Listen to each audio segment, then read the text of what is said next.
Well, hello, all you beautiful boys and girls, and all of those in between.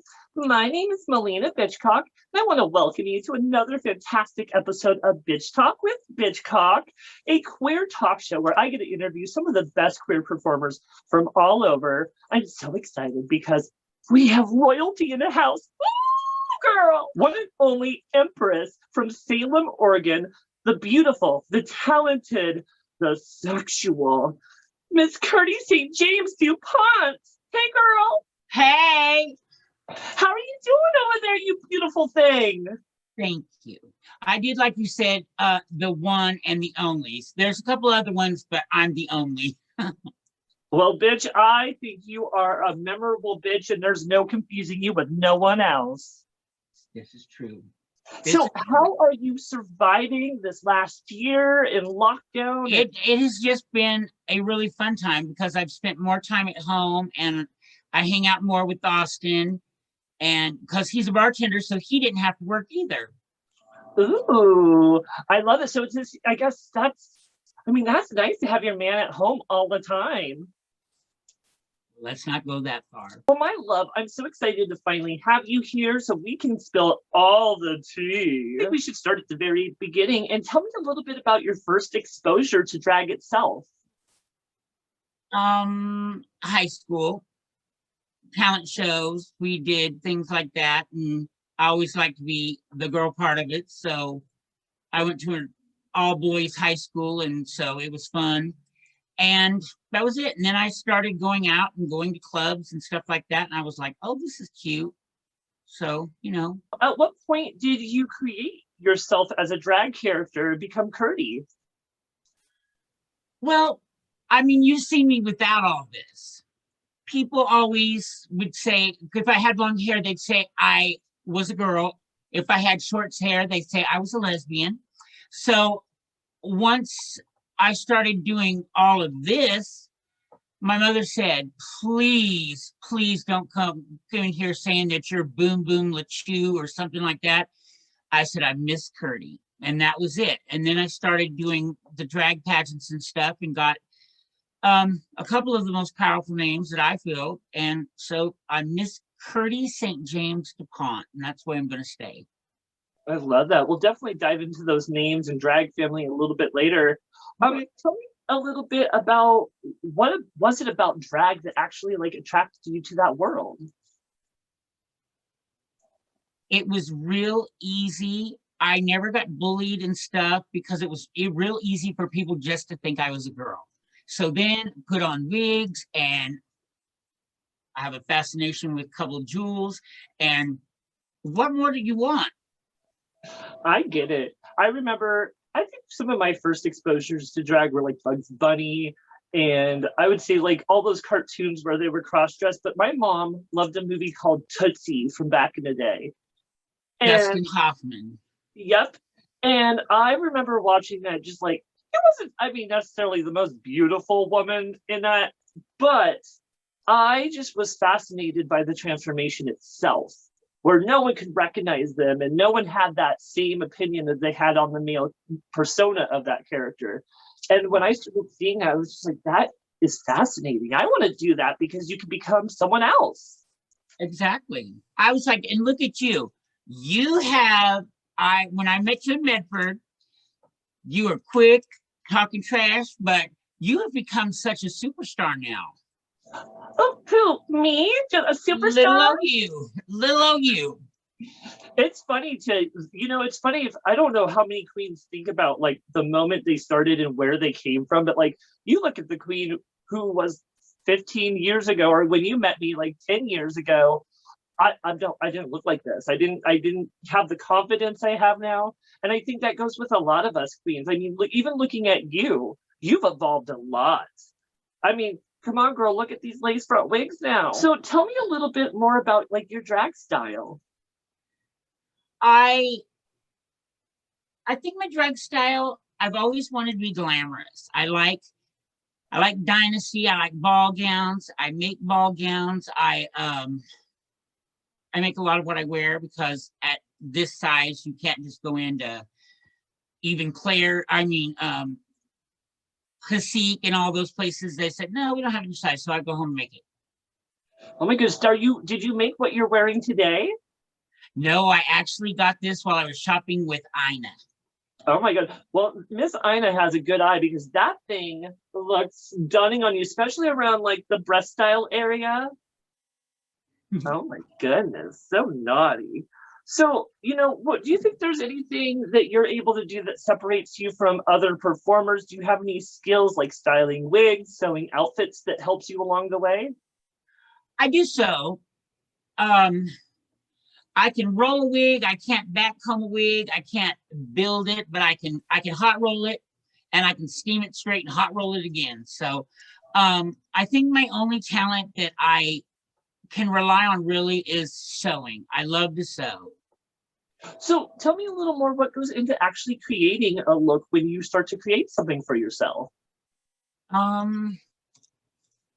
I just look at material. I think it's pretty. If it's black, red, pink, there it goes. And then, I've made every ball gown I've ever worn, every gown I've ever worn. The pants and the tops, sometimes I buy, sometimes I don't. But yeah. Oh my gosh, I remember when you were crowned as Empress this last year, you were in this gigantic ball gown. Are you telling me, Miss Thing, that you made that?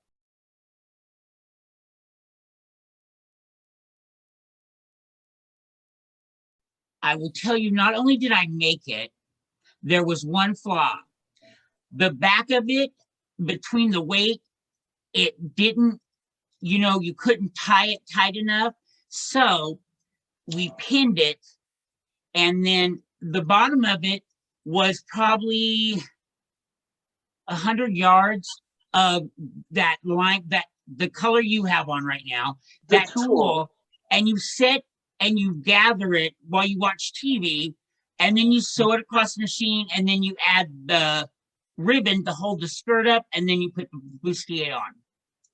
Oh my gosh, I love that so much. That's almost so old school what they used to do back in the day, where they would have like garment parties where you would get together, put on some music, put on a movie, and you'd sit there and, like you said, sit there and gather up the fabric or rhinestone one by one.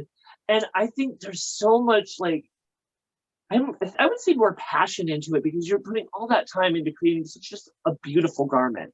This will probably come out today. And then next time you see it, there'll probably be little AB stones. Because as I'm looking at it, I'm like, oh, little AB stones would look real cute on it. Oh my gosh, that would be adorable. I love customizing costumes, especially with rhinestones. Exactly. So out of all of your amazing outfits of your own, do you have one of your own favorite out of your own closet? I do. I have two. One is the green ball gown that I was crowned in. Because as you saw, I was sitting on the couch and it took up the whole couch. So it made me took up the whole room. It makes me feel very small. And then my emperor actually gave me a gown that was made by Adrian Alexander. And I sat with Austin and Sandra and we stoned it. And the other one that I have in the top three is the nude, black lace over nude big ball gown that I wore at Pride this year. You seem to really love your elegant ball gowns.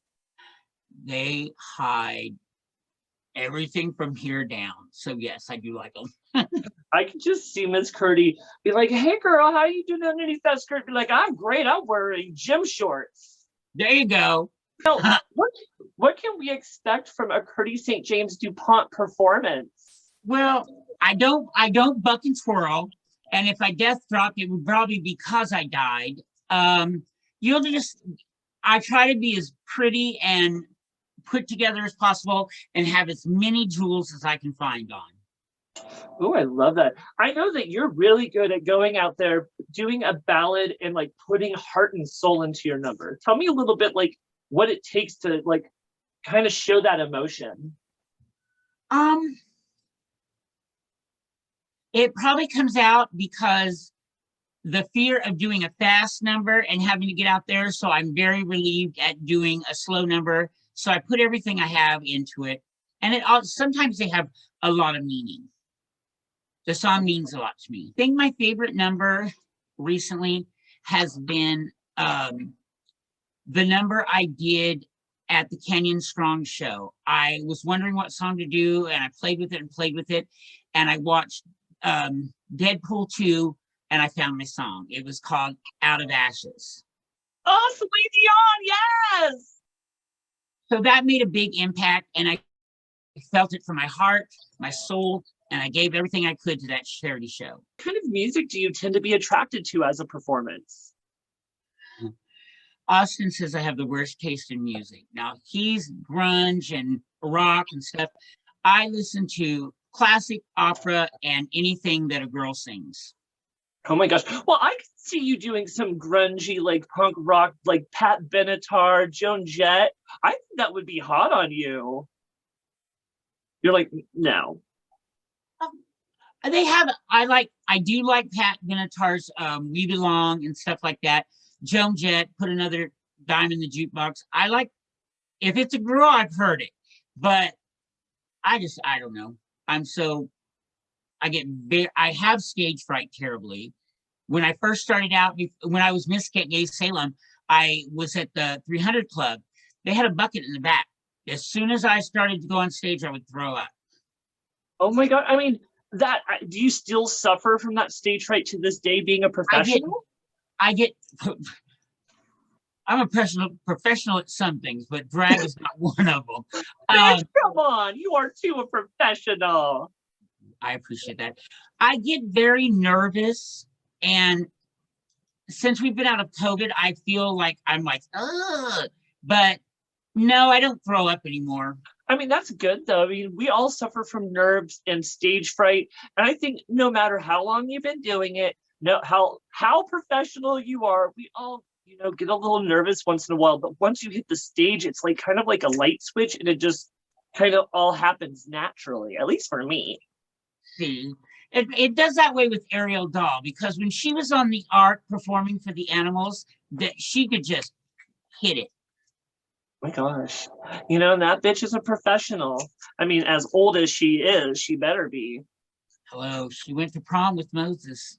Oh my God, I'm so using that on her later.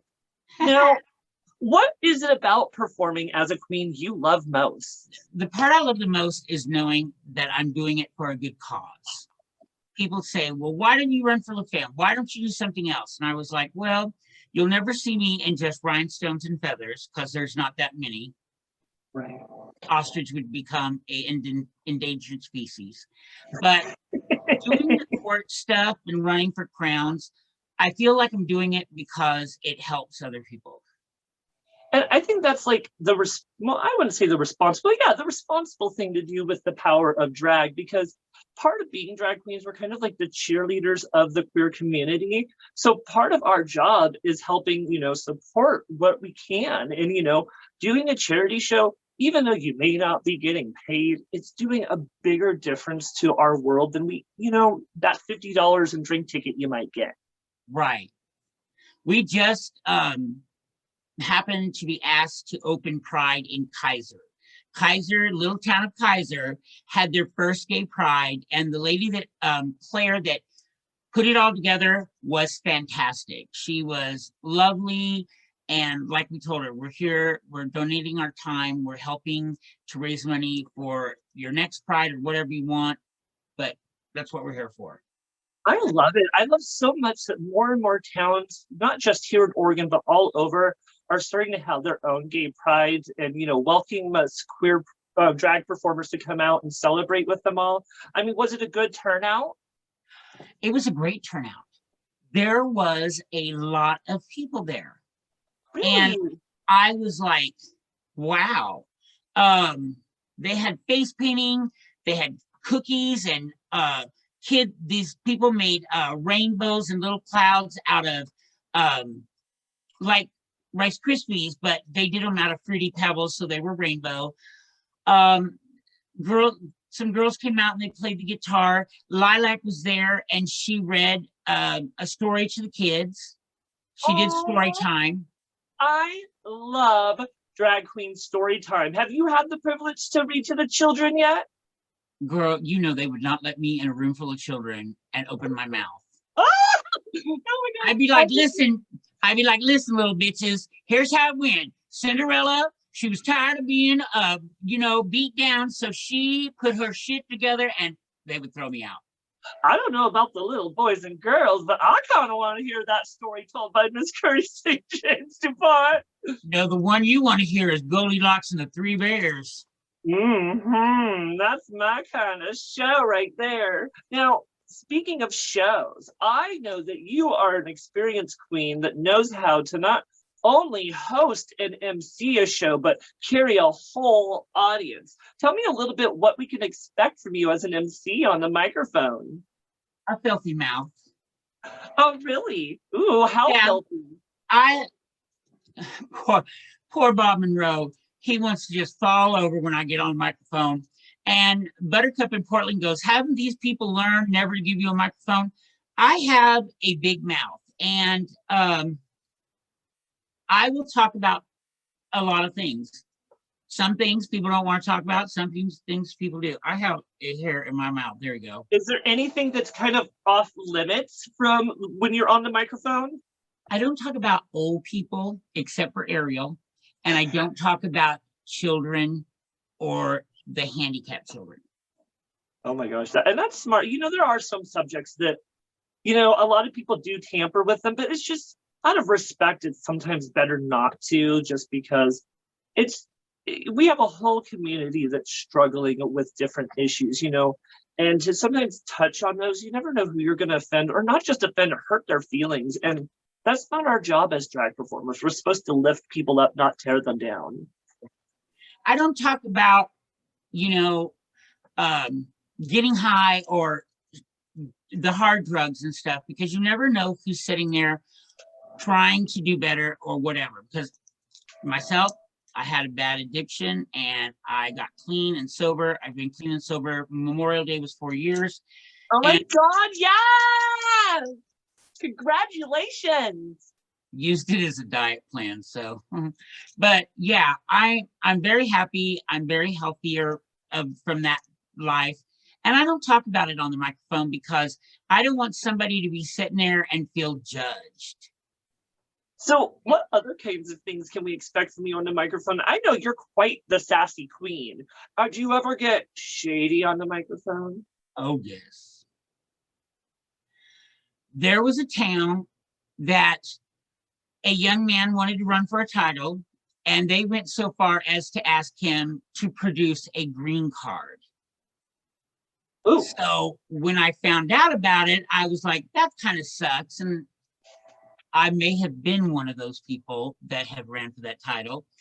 And so they asked me to MC the ball.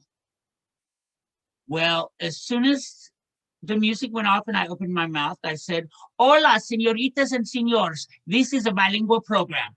They had a fit. They were like, get that bitch off the microphone now. I personally love that you did that, but hey, bitch.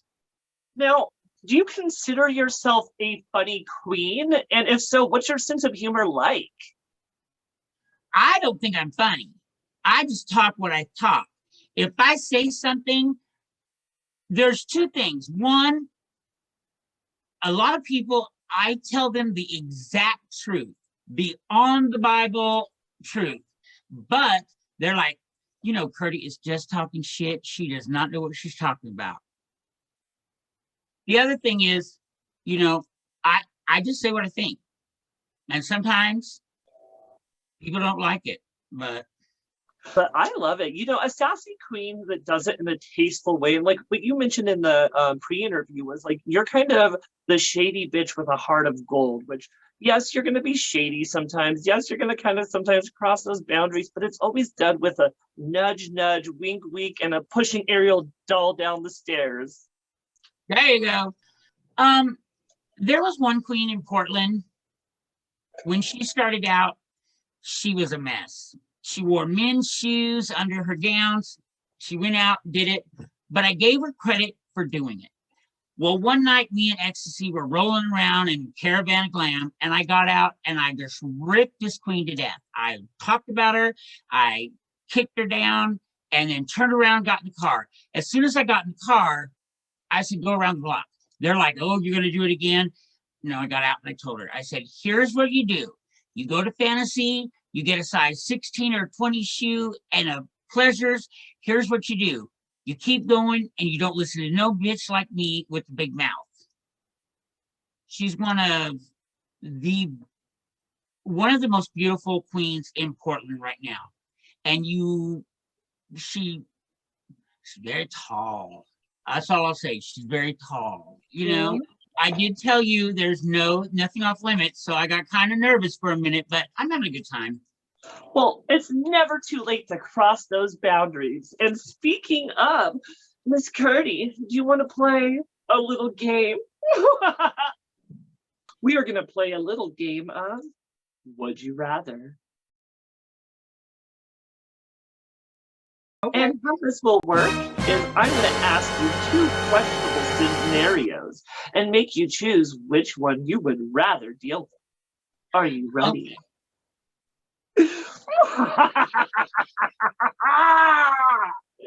I'm so excited.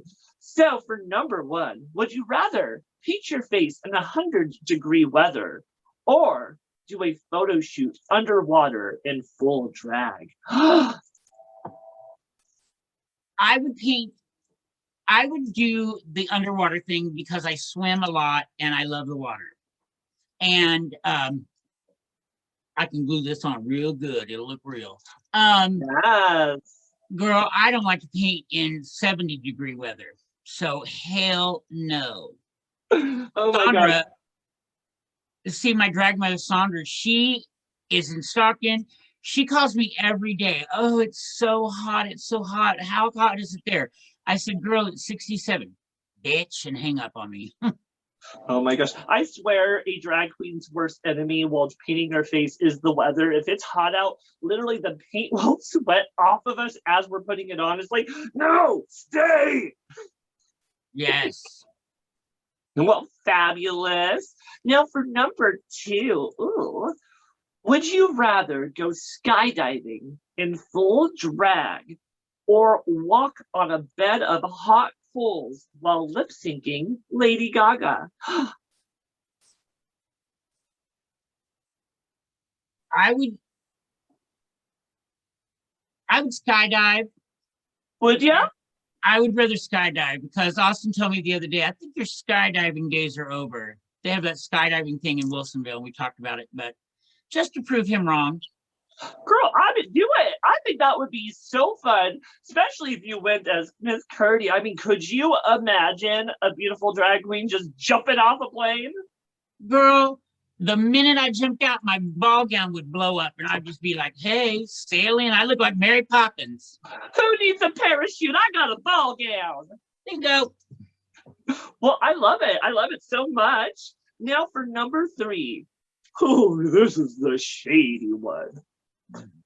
Would you rather let the one and only Ariel doll paint your face, or would you rather survive on Kimberly Michelle Westwood's drag droppings for a full year?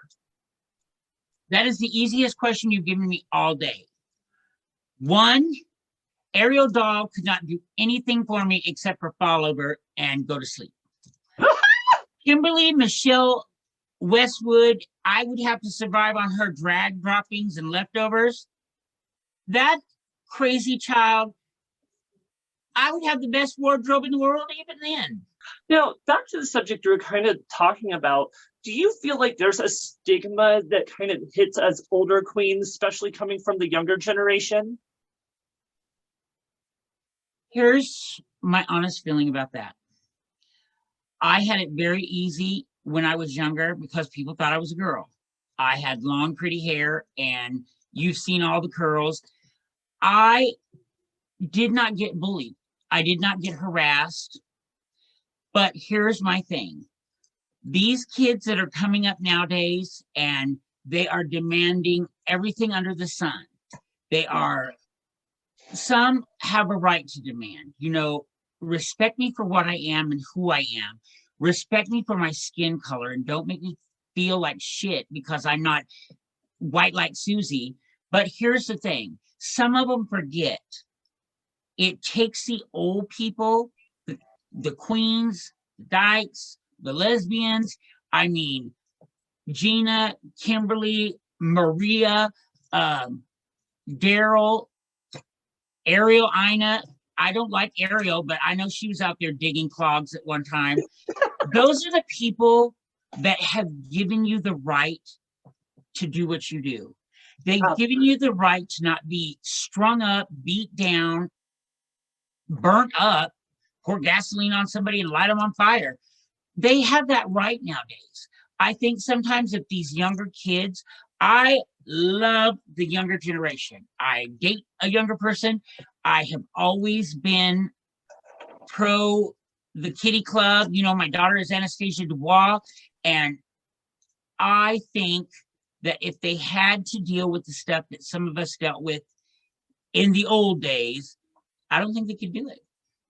I agree. You know, and it's funny because I'm only 37, so I'm not quite as old, but you know, back when I started, it was still before Drag Race. And I feel like sadly Drag Race has tainted the drag world because it gives us almost false expectations. Because when I first started, the drag stars we had to look up to were the queens who paved the road. And you know, I remember one of the first queens I met was freaking Daphne Bertha Storm. And I know, right? I love her. Me too. I love Daphne. I think Daphne is one of the best things that have happened in Oregon. She gives until it hurts. She is kind. She was Sheila's best friend. I love her. Don't be pushing it with the word kind. That bitch is a shady queen. I love her, but she's shady. Oh, I thought you meant, I just meant she gives a lot. Oh, yeah, she gives a lot of head. Well, I definitely think we need to show a lot more respect for, you know, the queens, kings, and in-betweens who have paved the road for us to be where we are. Because think about it, kids. We really wouldn't have the opportunity to be able to go out and perform and drag if it wasn't for the people before us, because they fought and paved that road for us to have not just the ability, but have the right to do that. Exactly. And I think some people forget that. And I think also that, you know, people should remember and realize there are people out there that literally gave their life for us to be able and to be accepted. I mean, Absolutely. You can't imagine at how many people tried to help us. So okay, so tell me a little bit how you feel or seen the drag world evolve since when you first started. I think for one that people have got tired of being told no, and it now has come down to the fact that, you know, they get out there and they put the work in, or they put the performance in. I think that Drag Race has almost made being a drag queen the most popular thing ever. Right. It's made it mainstream for sure. For sure. And I mean, I've traveled and we came down and saw you. You were a part of the show where we were touring with Latrice, Chanel, Raven and Jujubee, Alyssa Edwards, a lot of them. They, you know, you automatically are looped in because of those shows. And, you know, I think that it's just, RuPaul has done a big service to little people that weren't relevant at one point and now are. Absolutely. I do like seeing that more and more queens are given an opportunity. I just wish, and I hope, I say this so much, that local queens can be appreciated without having to go on a reality show. I wish that they could just be seen for the talent they have, because we have so many amazing, talented people within our community. And sometimes, yes, they're getting the bookings, yes, they're being seen, but they also aren't being given the payment opportunities that some of these RuPaul girls are. And I feel like if you put in the work, you should be able to still get those opportunities. Well, there is a good side and a bad side to everything. The good side is RuPaul has made it very, very easy for drag queens to be out there. The bad part is being on TV, VH1, and all those other things. I went to the RuPaul or the drag queen save drive-in drag queen, all that stuff up in Clackamas, and they are really raking in money, ridiculous money. I mean, it was $4.99 for front row seats. It was $2.99 for these, and you could pay $75 and sit way in the back of the parking lot. You could have went for free and sat in the parking lot because they put them on these big things and it broadcasted over the radio. But that's the part it's bad. They are making it so elevated up here that affording to be on RuPaul's Drag Race would probably take a house lien or a bank loan, because you've got to have the best of the best. And when you get out there, you know, there's no guarantee that you're going to show any of it. And that is so true. I mean, a lot of these queens are taking loans and putting out these gigantic amounts of money into these custom costumes, hoping that it will give them the opportunity. But, you know, you never know the way the competition will go. And sometimes those girls go home first or second and don't even have an opportunity to show off any of it. Right. And it's sad. I mean, I've looked at some of the ones that just were on, and, you know, some of those girls, they had things built in Vegas or in New York, and they brought them, and they didn't even get on the show. Wow. I mean, and hopefully it's something they can use later on in their career, but sometimes those things are only on loan from like famous designers and they only have it for that opportunity. So sometimes it is sad to see those opportunities missed. Now, Miss Kurty, drag's a powerful thing that happens to all of us. How do you feel like drag has actually changed your life for the positive? I was very, very okay with being just Kurtis. And when I started running for pageants and doing some stuff, it taught me how to be who I am, be okay with who I am, and be a little bit humble. Because there was one pageant that I really, really wanted, and I got barred for life. But then turned around and I was the 25th Miss Sweetheart. Oh my goodness. So you're saying at one point you got the naughty shaft, but you know, you were able to come back later down the road and just win all that back. I didn't get no naughty nothing. They told me, don't you ever come back and try to run for this pageant. And, you know, it was a misunderstanding and it was cleared up. And a couple of the people that I know and love, Jersey, Svetlana, Roxy Doll, they all had been Miss Sweethearts and turned it around. They made it where I could run. I ran. I was the 25th Miss Sweetheart and had a blast. Yes, Miss Thing. Get ready and turn the world upside down. Yeah. Now, do you feel like drag has helped boost your confidence? I think it's very funny. You know, some people, they ask me all the time, you know, why are you not like this all the time? And I was like, because first of all, it's a lot of work. Yeah. Second of all, it's very expensive. I have to have different jewelry. And I have the greatest husband in the world. And he likes me the other way. He likes me being Kurtis. He calls me Kurtis Ray all the time. So do you feel like maybe drag has helped ever boost your confidence in your everyday life when you're not dressed up? Yeah. It has boosted me to know that it's not always what you see that makes the person. That's what drag has done for me. Because people see me and they think, oh, you're so pretty. You're so, oh my God, you've got a filthy mouth.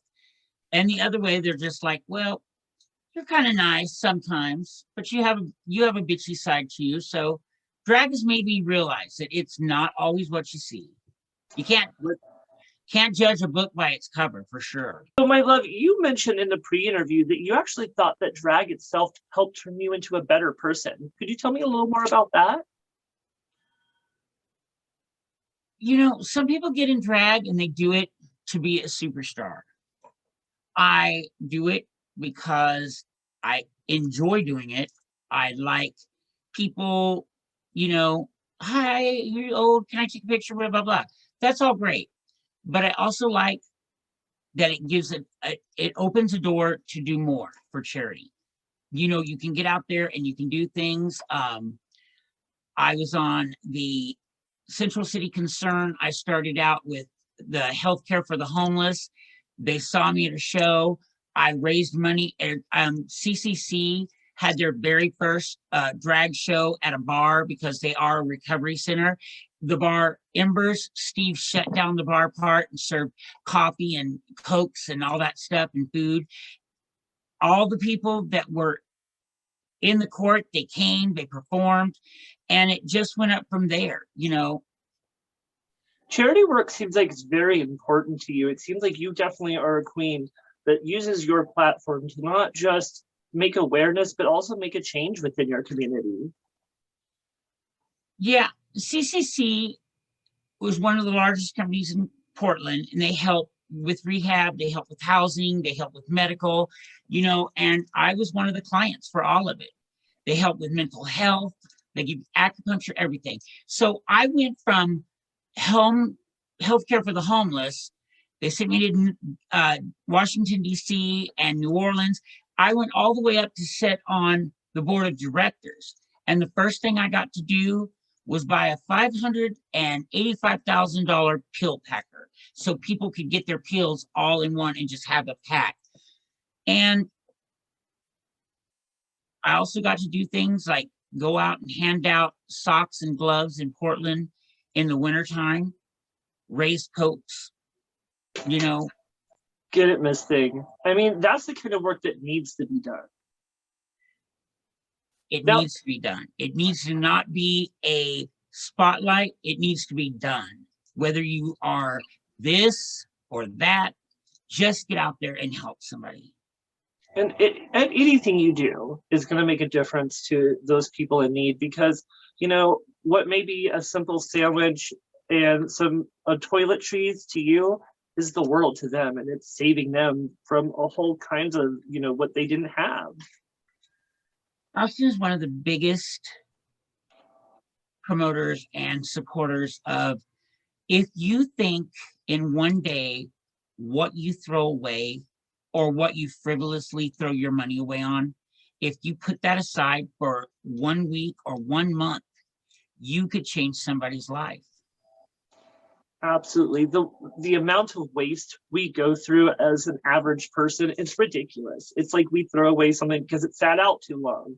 We threw out something because we didn't like the taste of it. But if we took that, you know, that food or that money that we wasted, and like you said, focus it on people in need, it could almost change the world. But, you know, sadly, we're such a selfish race as humans. I look at it when it's easy to get tainted on this stuff because, you know, you're out there, oh, fight for this, fight for that, save this person over in this country. But you have kids laying on sidewalks here. I know you do, you know we do. And if we go to Portland, it's 10 times worse. You have kids getting hurt, you have kids starving. Portland is one of the best towns, though. If you have a 211 in Portland, you can find a breakfast, lunch, and dinner any time of the day, anywhere. That's good. I mean, I don't think it's that lucky everywhere you go if you're homeless, because I know there's a lot of people, especially back where I'm from, like in Southern Oregon, where the opportunities aren't very high. Once in a while, you go to the park and they'll feed you, I think, 1 meal a day. But the rest of the thing, you're on your own. And if you want a place to stay, you usually have to go to the Mission, which is a religious based. And that's not everyone's cup of tea. And sometimes I feel like we need more options for our homeless, and not just the homeless youth. This is true because the homeless youth, they didn't wake up one morning and say, I don't want to go by rules and I don't want to pay my rent. I don't want to pay bills. You know, those kids, some of them, we all know, They tell their parents, listen, I'm gay. I want to do this. And they get thrown out on the street. And those are the kids that have to do whatever they, turn tricks, go sell drugs, all that stuff, because they need to survive. They need to eat. And that's why I don't understand how we can buy Range Rovers and Mercedes, and we can buy the best of the best. I have a really good phone, but it's because it was a gift from Austin. I have Louis Vuitton bags. Again, it was a gift, and I bought my own. But if you take one of those bags or one of those upgraded phones, you could feed somebody for a month.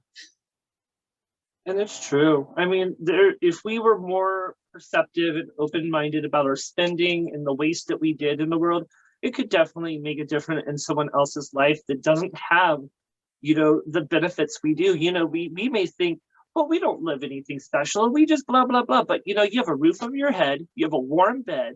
You have TV and internet. I mean, people don't have that. There's a lot of people who literally don't have a roof over their head. And we have to really be more aware of that.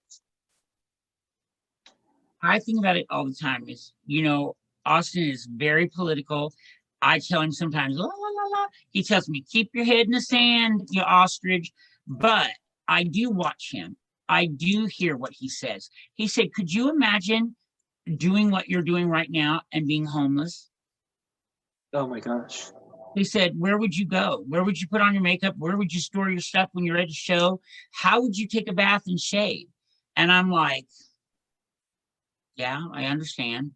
And he tells me all the time, recycle this, throw that in the garbage. Don't do this, don't do that, because we're going to destroy ourselves. But, I do appreciate that we have these conversations, because the more we have these conversations, the more of a change can happen. If you can change one person's mind throughout this, they can look at this and say, oh, that bitch is on there. Let's watch and see her make a mistake. If I can change one person's mind about being kinder to a homeless person, watch what you throw away in the garbage and kick Ariel doll every time you see her. Words to live by, my loves. Words to live by. And if you call me and tell me you've kicked her, I'll give you $1. Well, I'm going to get my $1 later this evening. All right. So, more on a pleasant subject, let's go a full 180, and let's talk a little more about your drag family. We kind of mentioned earlier in the interview. Tell me a little bit about your drag family and what having that drag family means to you. I started out when it was kind of rocky. I was at a coronation when I was Miss Gay Salem, and this very large, obnoxious woman said, hey, come here, fat girl. Hey, you fatty, come here. Girl, is that how she said it to you? I was like, my Mr. Gay Salem and I were dating, and I was like, if you walk over there, I will kick you in the nuts. So finally, it became very loud, and I walked over there, and I said, can I help you? She goes, you're stunning, but we got to get you out of that Holly Hobby outfit. I was like, okay. And that was Sandra St. James of, she was Empress, and she's down in Stockton, and she has been in my life since Reign 26. So quite some time.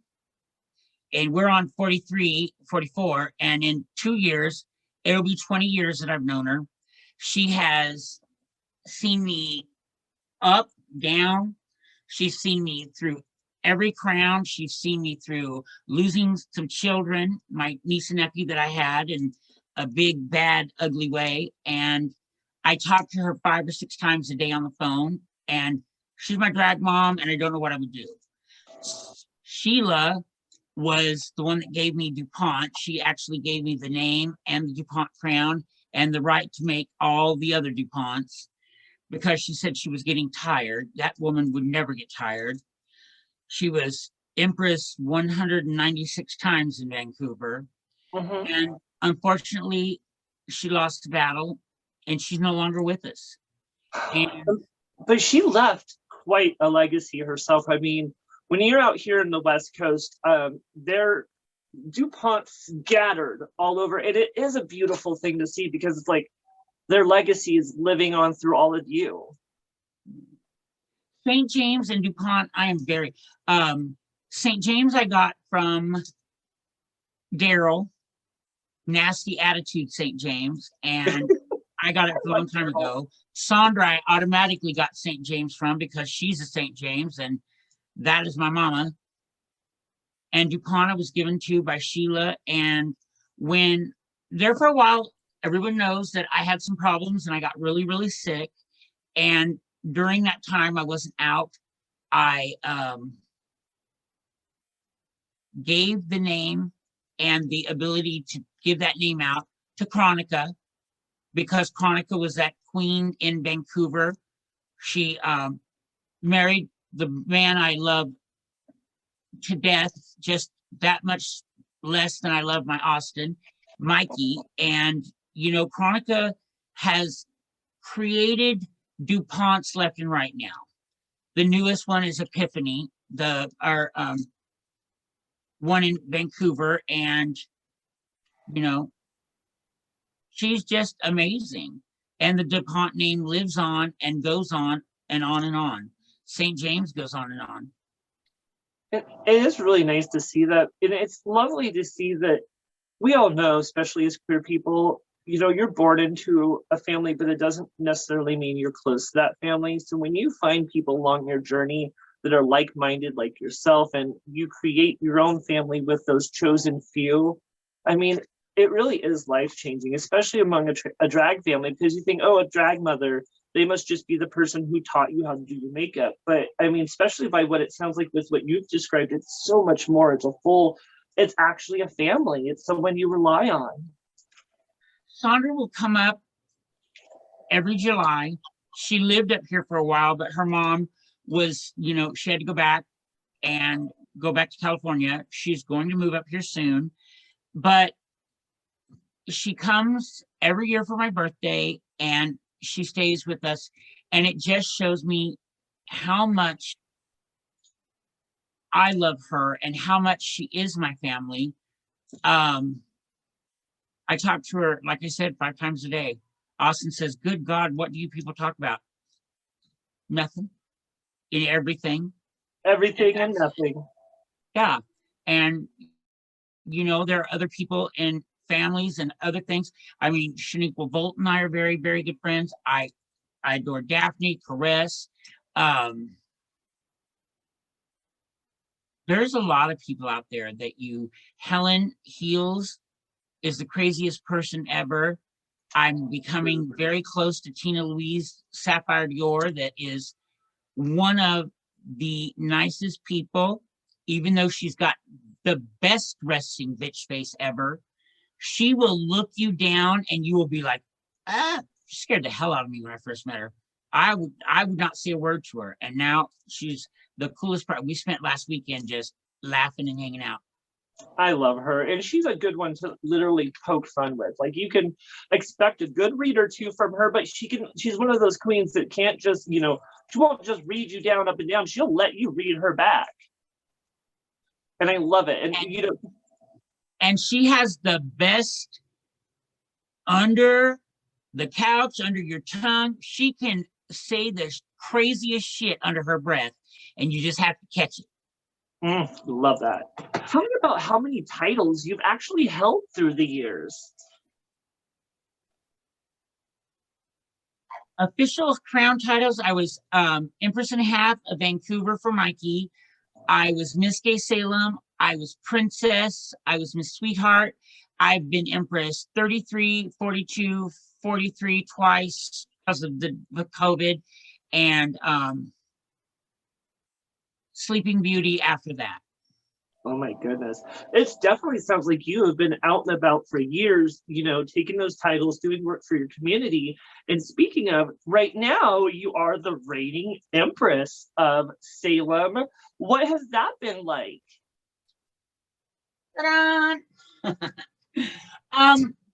It's been really, really different than the first time I was, Empress. 33, I was a real Empress. I was alone and it was hard. 42, it was with a group and we had a good time. We'd show up to things, we'd go to things, and, at the end, we were elevated to we were just fill-ins. 43, it was very odd because I started out and I was going to have an emperor and we didn't know each other very well. We just knew what we heard of each other, and he came and picked me up one night for a court meeting and he's like, look, this is what I've heard. Did you do this? Did you do this? Did you do this? I said, yes. And I helped do this, but I didn't ringmaster it. So that's the thing. Empress or any title holder, being on the board, I was on the board 4 or 5 times, and it's hard. This is the hardest one. With COVID coming out, it's difficult. We've been very lucky to have online auctions and donations that have come in as prizes. Is amazing. So I was going to say that I would imagine this last year had to be really hard as a rating title holder because, you had this pandemic hit. I mean, didn't the pandemic hit almost right as you were crowned? It hit just before we were crowned. That's why you saw me sitting on a couch at my house with my dog. Not Jennifer, my other dog. No, Sunshine was here and my dog Freya and Austin, and that's how I got crowned. But on August 14th, we are having Coronation Light, and that is for the people that missed us being crowned. The anniversaries and the commands, they're coming back, and we're going to do it then. And then we step down in March, but it'll be where we can get out there and be with each other. Are there anyone that might be coming into the titles? No, James and I are stepping in and getting the new regalia. So we're stepping up on August 14th to finish our year. And our year in March, our coronation, we will gladly step down after all of this time. And then the new people will come in. And yes, there is already chatter about confirmed chatter that there will be an emperor and an empress. Now, my love, you are quite a sassy queen, which I love so much, and you've spilled so much tea through this interview. Do you feel like there's a major personality between, your everyday self and when you become Kurty? Kurtis, my everyday self, has a huge forehead and don't give a fuck what anyone thinks of him. He will say whatever, he will do whatever, he will, well, I was going to say fight in public, but I will rip this wig off in public too. But Kurtis is more of I don't give a damn. I'll see whatever I want. Now, when you get this wig on me and I become Kurty, I will say a lot of mean shit, but I do remember that some people are very timid, and some people, I've hurt people's feelings in the past. I've apologized 3 times. I always say I will never apologize for anything I say, but there's been 3 different times that I really hurt someone's feeling and I felt so shitty that I went and I apologized. I mean, being even a sassy queen and a shady queen, there needs to be accountability. So, I mean, if you cross that boundary where you actually hurt someone, it's not okay. I always say that think about being shady like sex, and meaning you need to have consent with the person you're about to be shady with. And, sometimes it's okay to be silly. It's okay to be shady. Like with Ariel Doll, we poke at her 24/7. I mean, everyone. We poke at her with a big stick. Exactly. But, she knows that most of us love her besides you. And, most of us are doing it out of just jest and play. And it's a fun thing to deal with, but you have to be able to know your boundaries so you're not hurting people. It's true. You know, even the closest of people, they can do something that they think is funny, and it will, you know, hurt somebody's feelings. And then even me, I went to sleep coming home one day, and Austin took a picture. My wig cap was here and my wig was back here, and somebody put it out there, and I got my feelings hurt, and they came and they said they were sorry, and that's all it takes. The same way with me. I harass Ariel Doll more than anyone else in the world, and Sunshine is very happy about that because that used to be my punching bag. But Ariel Doll is probably one of the strongest people and can take anything anyone says because she's old and she's made out of stone. You're so fun. I love it. And she's definitely a strong queen, and I definitely love that. Well, No, Miss the strong queen is Ina because she lives in that house with her. Oh my gosh, you shady, shady queen. I just want to thank you all for tuning into this fantastic episode. And Kurty, thank you for coming on the show. Thank you for having me. It was very sweet of you to invite me. I saw the other girls and I was like, ooh, they are brave. And when you asked me, I was like, oh shit, now what? But I've had a great time.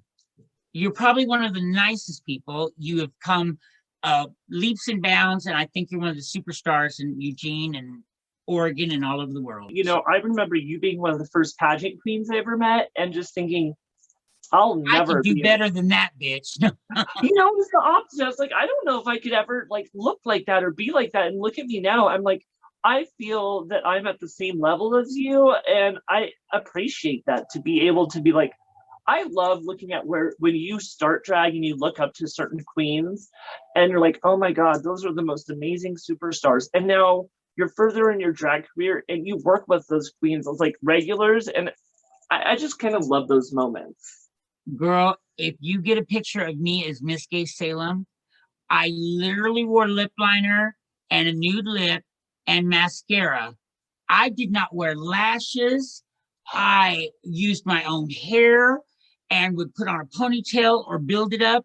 And bitch, you could not tell me I was not real. I was about to have a period. Well, I love it. Well, for all of you beautiful boys and girls, I hope that you stay tuned for all of our fantastic episodes that we have in store for all of you this season. In the meantime, Kurty, thank you again for coming on the show. Thank you for having me. Absolutely. And then we will see all of you beautiful people next time on Bitch Talk with Bitchcock.